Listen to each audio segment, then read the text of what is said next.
The company didn't solidify into a brick and mortar building right away. It was a clear picture. Now how to get there, we didn't know.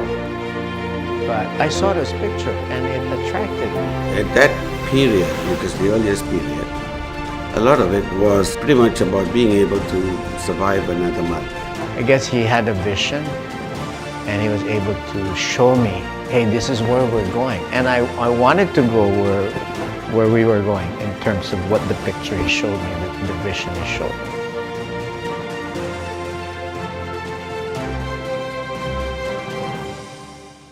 It is only when we step foot in Hong Kong, which is almost 3 months or so to the date after we began, and that we began to visualize what an office would lead to. Center Plaza in those days was regarded as the tallest building in Hong Kong, and it took my breath away. And I stood there for a moment, watched it against the skyline, and I said, this is impressive. This is like awesome. That was like a big celebration.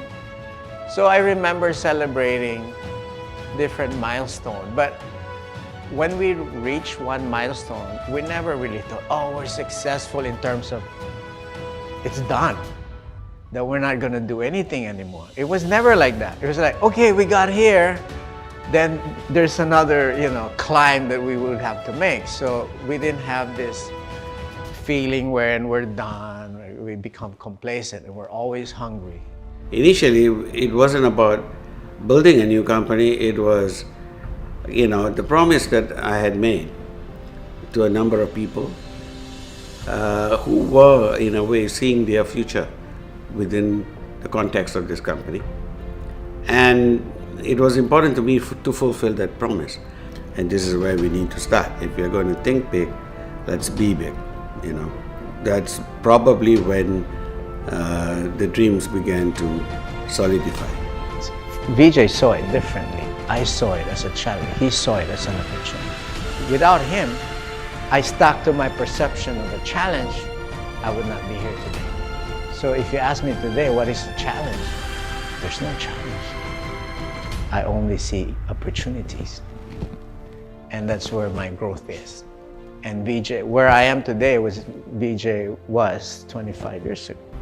We needed to have an objective where we could actually give back to the world. And whoever ran the company should continue with that legacy.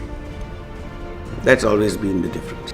I always want to stay at the bottom in terms of support, helping people grow. Because the only reason I get to reach a certain point of success in my life is because of the people's support of my employees, support of your friends, your partners, everybody in your life. When it comes down to people, I would still have taken every step more or less the same, because it is always my belief that one needs to trust. So insofar as I'm concerned, I will continue to put my trust in people, and let's see how they evolve. It's really, at the end of the day, a relationship. So for me, when I speak of success, my success would always be based upon how good a relationship I built with whoever I'm dealing with. By nature, I am a CEO who is a contrarian. I put them into corners, I put them into different positions where they need to either rebel, fight back, or establish themselves, either way. Of course, I always challenged him. But, I love him, he's my brother. I could always challenge him. And he accepts challenges. He likes to spar, he likes to engage. And that's one thing with him. I could not piss him off. Confrontation between Japa and me was a constant. It never abated, and even now it continues. He still is a voice of resistance in most things that I do. And also I'm glad because it shows the health of our relationship. Always positive, challenging, because from the very beginning, I learned from him that chaos is good. We just have to manage it. So that's what we have done in our relationship. We have chaos, but we manage it very well. The most rewarding part of the journey has always been people for me. You know, companies are good. They are footnotes in history eventually. Even the greatest of empires eventually fall. Everything is, in a cyclical development. Hence, to me, is the question of the people on this journey. He has made this journey possible, has made this company, into a great vehicle, which is, I think, the best I could hope for. And to me, personally, it has taken me on to new heights. I have changed. I have grown.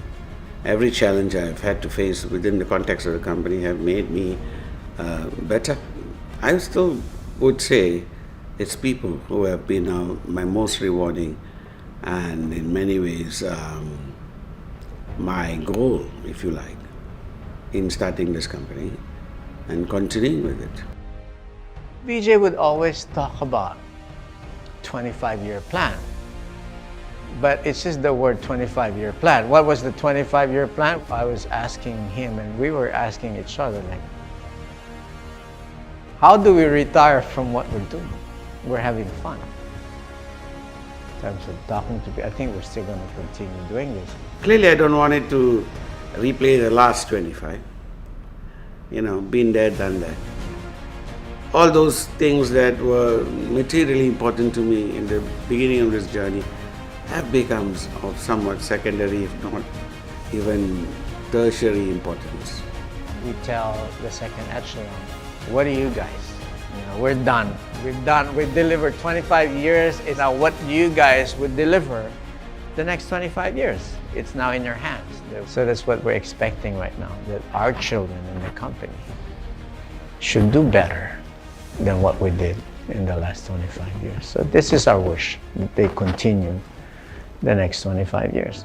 I don't think I'll ever stop being part of it. I will find ways and means to put my hand, above and to guide and to make sure the company is on its tracks. But I do want others to step up and experience the same journey that I have and fulfill their dreams and use the same vehicle to grow onto greater heights and essentially take the company onto greater heights.